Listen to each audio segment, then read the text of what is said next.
Tawag ito sa amin pinakro. Ah, hindi ko lang masyado sasarapan kasi sigurado kawali yung matitira nito mamaya. Saging na may gata. Malalaman nyo mamaya kung may matitira o wala.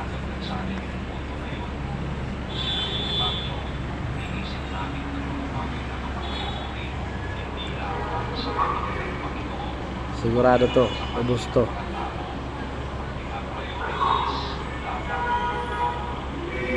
kapuri-puri tayo ay sa paningin ng Panginoon, hindi yung sa paningin lang ng mga tao.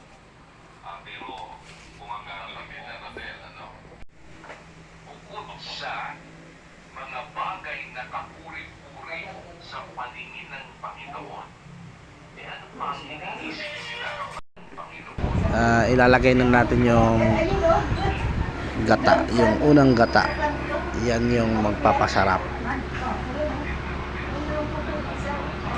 Tapos sigurado ubos yan. Ito na ba to? Pag-iisip na ikaw ay